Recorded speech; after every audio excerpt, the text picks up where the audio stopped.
Shalom, saudara dan saudari yang terkasih dalam Tuhan kita Yesus Kristus. Marilah kita luangkan waktu beberapa menit untuk berbincang dengan Tuhan saat ini, agar dari hari ke hari kita semakin dekat dengan Tuhan, sehingga hidup kita semakin diberkati dan menjadi berkat. Pembacaan dari surat Rasul Paulus kepada jemaat di Efesus, bab 4 ayat 23. Supaya kamu dibaharui di dalam roh dan pikiranmu. Demikianlah sabda Tuhan. Syukur kepada Allah. Saudara dan saudari yang terkasih dalam Tuhan kita Yesus Kristus, pada suatu hari seorang ayah memenuhi janjinya untuk mengajak anaknya pergi memancing. Setelah seharian memancing, ternyata mereka tidak mendapatkan seekor ikan pun.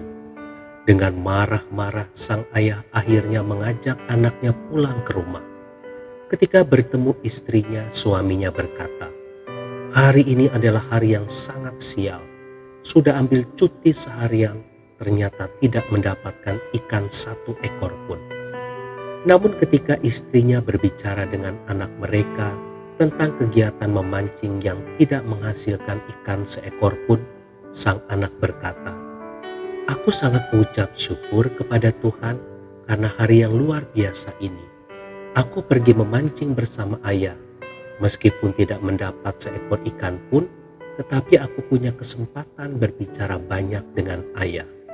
Hari ini adalah hari yang sangat menyenangkan bagi aku."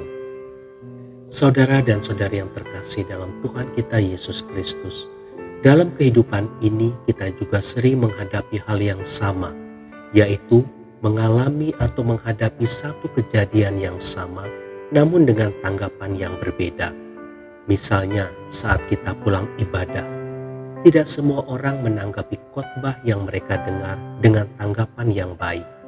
Ada yang cuek dan ada juga yang mengkritik. Namun ada pula beberapa orang yang mengucap syukur, merenungkan dan melakukan firman yang mereka dengar itu dalam kehidupan sehari-hari. Karena itu jangan heran bila tiap orang tidak mendapatkan berkat yang sama. Demikian pula dalam pekerjaan. Pekerjaan yang sama namun bisa mendatangkan tanggapan yang berbeda-beda. Ada orang yang merasa berat dan penuh tekanan, namun ada orang yang menganggap sesuai dengan kapasitasnya dan penuh tantangan. Jadi saudara dan saudari yang terkasih dalam Tuhan kita Yesus Kristus, marilah belajar memiliki tanggapan yang benar dalam setiap situasi yang kita alami. Belajarlah untuk memiliki cara pandang yang benar, yaitu cara pandang ilahi dalam setiap kejadian yang kita alami, supaya kita tidak mudah frustasi, tidak mudah putus asa, atau gampang bersungut-sungut, sehingga kita dapat menghadapi kehidupan ini dengan penuh sukacita dan semangat. Bersama Yesus, kita akan mempunyai cara pandang ilahi yang benar, sehingga kita cakap dalam menanggung segala perkara. Tuhan Yesus memberkati. Marilah kita berdoa dalam nama Bapa dan Putra dan Roh Kudus. Amin. Tuhan Yesus, jadikanlah pikiranku menjadi pikiran-Mu sendiri, sehingga hatiku tetap penuh sukacita, walau masalah masih mendera hidupku. Amin. Dalam nama Bapa dan Putra dan Roh Kudus. Amin.